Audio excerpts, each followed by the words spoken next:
අයිබන අපේ YouTube channel වල හැමෝටම ඉතින් දැනුත් අලුත් වීඩියෝ එකක් තමයි එකතු වෙලා ඉන්නේ මේ National Fuel Pass එක සම්බන්ධයෙන්.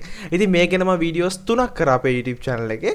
ඉතින් ඔයාලට ගිහින් මේ පිළිබඳව බලන්න පුළුවන්. ඉතින් විශේෂයෙන් මේ පිළිබඳව මම වීඩියෝස් අරගෙන ආවේ YouTube channel එකක් විදියට මේ වගේ crisis එකක් තියෙන වෙලාවක තියෙන රටේ මේ වගේ crisis එකක් තියෙන වෙලාවක මේ සම්බන්ධයෙන් සාමාන්‍යයෙන් අර දැනුම අඩු කෙනෙක් උනත් මේ වැඩේ කරගන්න මේ වගේ ලොකු අතර මේ පෝලිං වල ඉඳලා මිනිස්සු ගොඩාක් කට්ට කනවා. ඉතින් ඒක නිසා ඒ වැඩේ හරියට කරගන්න ක්‍රමවත්ව කරගන්න ඒ පිළිබඳව දැනුවත් කරන්න මට පුළුවන් උපරිමයෙන් මම වීඩියෝස් හදලා ඔයාලත් එක්ක ෂෙයා කරගත්තා. ඉතින් මේ වීඩියෝ එක සමහරකට මේ National Fuel Pass සම්බන්ධයෙන් කරන අවසාන වීඩියෝ එක වෙන්නත් පුළුවන් සහ ඉස්සරහට මොකක් හරි ප්‍රශ්නයක් වුණොත් ඒ පිළිබඳව නැවත වීඩියෝ එකක් අරන් එන්නත් පුළුවන්. ඉතින් කොහොම වුණත් ඉතින් මෙන්න මේ වීඩියෝ එක හරහා මම කතා කරන්න යන්නේ මේ දැන් National Fuel Pass කියන වෙබ්සයිට් එකේ තත්ත්වය සහ මේ විදිහේ registration process එක සහ මේක කවදින්ද පටන් ගන්නෙ කවදාද තෙල් දෙන්න යන්නේ කියන එක පිළිබඳව.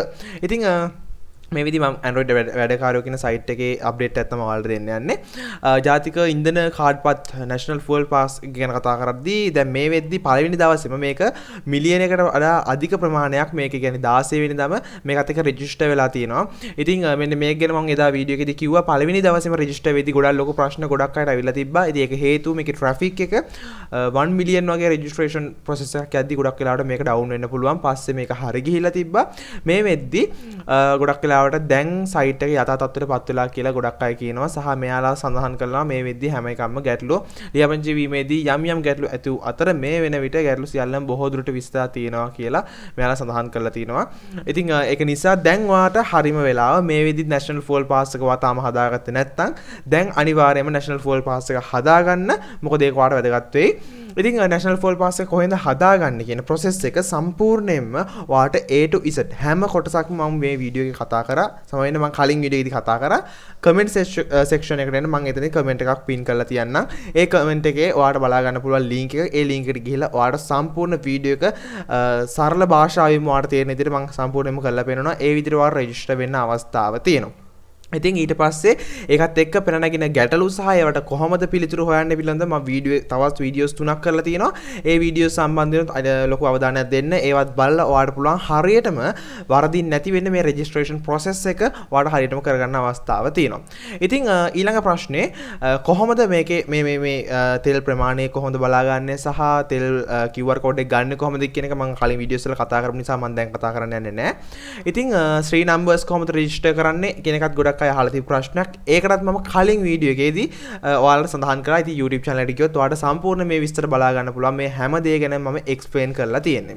ඉතින් ඒකත් එක්ක දැන් තවත් ප්‍රශ්නයක් තමයි මේක කවදින්ද වැඩ කරන්නේ කියන එක ගැන. ඉතින් වැඩ කරන්නේ කියන එක ගැන කතා කරද්දී මේක සඳහන් කරලා තියෙනවා දැනට ලංකා ඛනිජ තෙල් නීතිගත සංස්ථාව මගින් ප්‍රකාශයට පත් කර ඇති ආකාරයට එළඹෙන 21 වෙනි දින සිට මේ ජාතික ඉන්ධන කාඩ් පත ඔස්සේ ඉන්ධන පිරුම්හල් මගින් ඉන්ධන ලබා ගන්න අවස්ථාව තියෙනවා කියලා. ඉතින් 21 වෙනිදා ඉඳන් අද ගත්තොත් අද ජූලි 18 ඉතින් දැන් අනිවාර්යෙන් ඔයා ෆුල් පාස් එක හදාගන්න. ප්‍රශ්න තියෙනවා නම් පල්ලෙන් කමෙන්ට් කරන්න. අනිවාර්යෙන්ම කලින් වීඩියෝස් උත් බලන්න. ඒ වීඩියෝස් වල ඔයාට මේ ෆුල් පාස් එක හරියට හදාගන්න විදිය පිළිබඳ ලොකු අවබෝධයක් තියෙනවා. ඒක බැලුවොත් අනිවාර්යෙන්ම ඉතින් 21 වෙනිදා ඉඳන් ඔයාට මේක භාවිතා කරන්න අවස්ථාවක් තියෙනවා. මේක අවශ්‍ය වෙන්නේ QR code එක. ඉතින් මේකේ process එක කොහොමද වෙන්නේ කිව්වොත් අනිවාර්යෙන්ම මම හිතන්නේ මේ QR code එක ස්කෑන් කරලා තමයි එතනින් එහාට කියන්නේ අපිට මෙතන ඩවුන්ලෝඩ් කරන්න අවස්ථාවක් දෙනවනේ QR code එක. ඒක ඩවුන්ලෝඩ් කරගත්තාම පස්සේ ඒක ස්කෑන් කරලා තමයි අපිට අපේ සම්පූර්ණ ඩීටේල්ස් එතකොට එනවා මේ බයික් එක සම්බන්ධව හෝ අපේ වාහනේ සම්බන්ධව. ඊට පස්සේ ඒකට අපිට අවශ්‍ය විදිහට ෆුවල් ගහ ගන්න අවස්ථාව තියෙනවා. ඉතින් 21 වෙනිදා ඉතින් මතක තියාගන්න 21 වෙනිදා ඉඳන් අපිට පුළුවන් වෙයි මේ විදිහට තෙල් ගහ ගන්න මේකත් එක්ක. ඉතින් මේ කාරණා ටික විශේෂයෙන් මතක තියාගන්න. ඒකත් එක්ක තව විශේෂ කාරණයක් එයාලා සඳහන් කරලා තියෙනවා මේ ඉන්ධන පෝලිම් වල ඉන්න එපා කියලා. ඇත්තටම ඒ පොයින්ට් එක ඔයාලා අවබෝධ කරගන්න. මේ වෙද්දී IOC ෂෙඩ් වල නම් IOC ඉන්ධන නම් ලබා දෙනවා මේ වෙද්දී පෝලිම් වල. නමුත් සිපෙට්කෝ මේ වෙද්දී ලබා දෙන්නේ නැහැ. ඉතින් ඒක නිසා සිපෙට්කෝ වලට යන්න එපා. පෝලිම් වල රැඳී ඉන්න එපා. මොකද මේ කියන විදිහට මේ ෆුල් ප්ලාස් එක through තමයි මේ process එක වෙන්නේ. ඒක නිසා එතනට යන්න එපා. සහ තවත් විශේෂ දැනුම් දීමක් තියෙනවා ඔයාලට. QR කේතෙන් කොහොමද මේක අපි කවදද ගන්න කියන එක පිළිබඳව මෙයාලා මේ සඳහන් කරලා තිනවා මේ notification එකක් noise මම ඒක පිළිබඳව news එකක් මම ආයෙ පිළිබඳව ඔයාලට සඳහන් කරන්නම්. QR කේතේ පෙන්න වාහන අංකයේ අවසාන ඉලක්කම අනුව ඉන්ධන බෙදා හැරීමේ ක්‍රමවේදය ළඟදීම ආරම්භ කරන බව විදුලි බල හා බල ශක්ති අමාත්‍ය කාංචන විජේසේකර පවසනවා. ඒ අනුව වාහන අංකයේ අවසාන ඉලක්කම අනුව ඉන්ධන ලබා ගැනීමට හැකිවන දින 5කින් සඳහන් කරලා තියෙනවා කියලා මෙයාලා භාවිතා කරලා තියෙනවා. ඉතින් මෙතනදී මතක තියාගන්න QR ඉන්ධන අවසර පත්‍ර ක්‍රමවේදය ක්‍රියාත්මක කිරීමෙන් අනතුරුව තමයි මේක ක්‍රියාත්මක වෙන්නේ.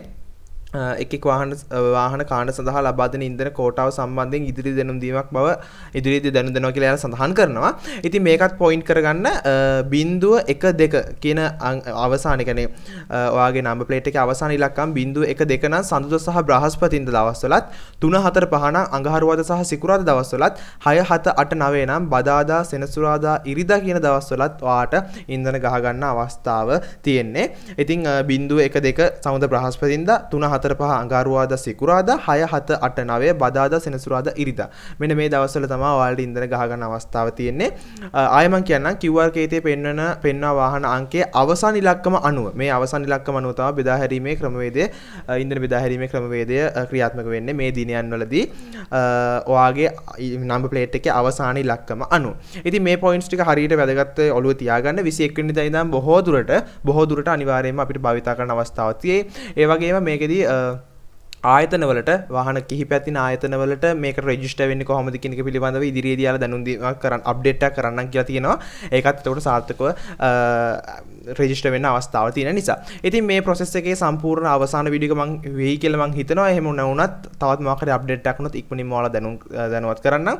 ඉතින් පෝලිං වල ඉන්න එපා, සිපෙට්කෝ පෝලිංස් වල ඉන්න එපා. ඉතින් ඔයාලට පුළුවන් මේ QR code එක අරගෙන මේකේ හරියට process එක මේව කරලා හරියට රෙජිස්ටර් වෙලා මේ process එකත් එක්ක එකතු වෙන්න. මම හිතනවා ඉතින් ඔයාලගේ මොනවා හරි ප්‍රශ්න තියෙනවා අනිවාර්යෙන් පල්ලෙන් කමෙන්ට් කරන්න. අපි තවත් වීඩියෝ ඉක්මනට හමු. ඔයාලා හැමෝටම ජය වේවා.